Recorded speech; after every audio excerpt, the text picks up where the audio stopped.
আসসালামু আলাইকুম। আজকে মজাদার সুস্বাদু একটা পিজ্জার রেসিপি আপনাদের মাঝে শেয়ার করব। আজকে আমার পিজ্জাটা বানানো মূলত ওটের মাংস দিয়ে। বর্তমান যুগে পিজ্জাটা খুবই ট্র্যাডিশনাল। সব মানুষেরই পছন্দ হয় পিজ্জাটা এখন। আমি এখন পিজ্জার ডোটা তৈরি করে নেব। আপনারা কিভাবে ডোটা তৈরি করবেন সম্পূর্ণ ভিডিওটা দেখেন। এভাবে যদি তৈরি করতে পারেন ইনশাআল্লাহ পিজ্জাটা আপনাদেরও পারফেক্ট একটা পিজ্জা হবে, ঠিক আছে?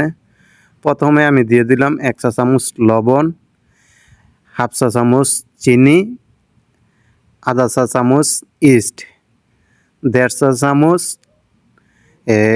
গুঁড়া দুধ দিয়ে দিলাম, ফুল ক্রিম মিল্ক পাউডার দিয়ে ভালো করে মিক্স করে নেবেন, ঠিক আছে? এভাবে ভালো করে মিক্স করে নেবেন ময়দার সাথে।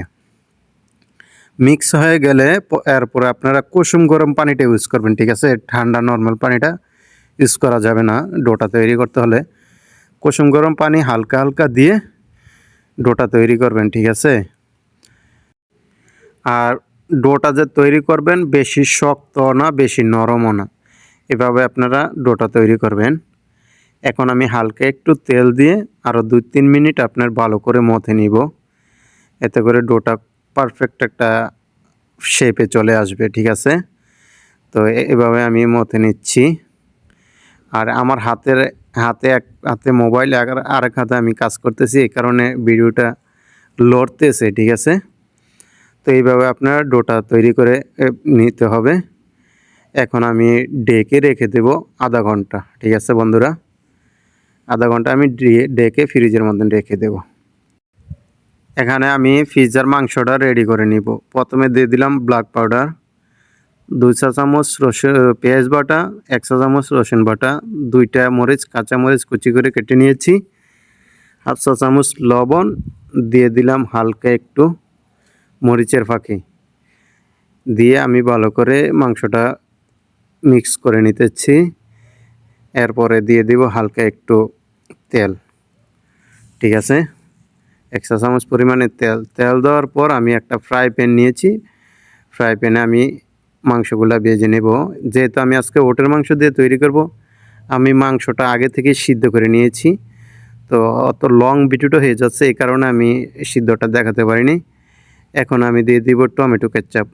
আর পিজ্জাটা মূলত কেচাপের উপরেই হয়। কেচাপটা দিলে আপনার খুবই সুস্বাদু ও মজাদার হয়। তো এভাবে আপনারা মাংসটা রেডি করে নিতে পারেন, ঠিক আছে বন্ধুরা? ভালো করে ভেজে নেবেন মাংসটা। ভাজা নেওয়া হয়ে গেলে এখন আমি পিজ্জার ব্রেডটা তৈরি করে নেব। আধা ঘন্টা পর দেখেন পিজ্জার ডোটা ফুলে কত বড় হয়েছে। যখন আমি ব্রেডটা বেলুন দিয়ে বেলছি তখন কিন্তু আমি এক হাতে মোবাইল ধরে আর এক হাতে ভিডিও করি, ঠিক আছে? এই কারণে কিন্তু আমি ওই বেলাটা দেখাতে পারি না, ঠিক আছে?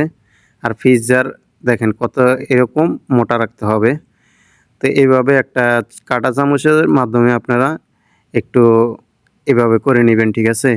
এতে করে পিজ্জা যখন আপনারা মাইক্রোওয়েভে ঢুকাবেন ফুলে যাবে না, ঠিক আছে? এরপরে আমি দিয়ে দিলাম টমেটো কেচাপ। টমেটো কেচাপ দেওয়ার পরে একটা চামচের সাহায্যে ভালো করে পুরা রুটির মধ্যে মিক্স করে নেবেন, পিজ্জার ব্রেডটার মধ্যে, ঠিক আছে? এভাবে মিক্স করে নেবেন। এখন আমি দিয়ে দেব আগে থেকে ভেজে রাখা পিজ্জার যে কিমাগুলা এখন আমি দিয়ে দিলাম, ঠিক আছে?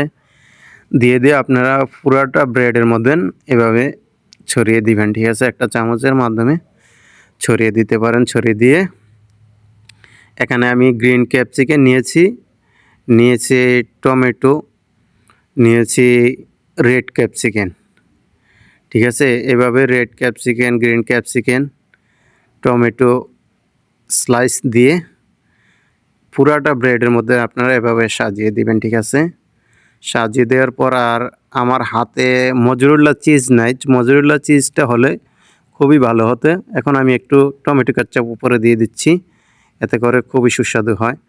আর আমার হাতে মজরুল্লা চিজ ছিল না বিধায় আমি আজকে দিয়েছি স্লাইস চিজ। চিজের পরিমাণটা একটু কম হয়ে গেছে, ঠিক আছে? নিজে খাবো এই কারণে, যাক সমস্যা নাই। তো এইভাবে স্বাদে কম হয় না, ঠিক আছে? তো এখন আমি ১৫ মিনিটের জন্য মাইক্রোওয়েভে ঢুকিয়ে রেখে দিলাম, ঠিক আছে। হালকা ভলিউমে আপনারা এভাবে পিৎজাটা তৈরি করবেন। দেখেন 15 মিনিট পরে আমি খুলেছি, মাশাআল্লাহ তাবারাকাল্লাহ। যদি আমার ভিডিওটা ভালো লেগে থাকে একটা লাইক, একটা কমেন্ট, শেয়ার করে পাশে থাকবেন। প্রবাসী রান্নাঘর পেজটাকে ফলো করে দিবেন। আমার ইউটিউব চ্যানেল মরিচ বাটা চ্যানেলটা সবাই সাবস্ক্রাইব করে পাশে থাকবেন। দেখেন পিৎজাটা ওয়াল্লাহ ইয়াম্মি, সেই একটা পিৎজা হয়েছে, কিন্তু চিজের পরিমাণটা কম হয়েছে। ইনশাল্লাহ নেক্সট টাইমে আবার পিৎজার রেসিপি একটা দেবো, কিন্তু ওই টাইমে চিজটা একটু বাড়িয়ে দেবো, ঠিক আছে।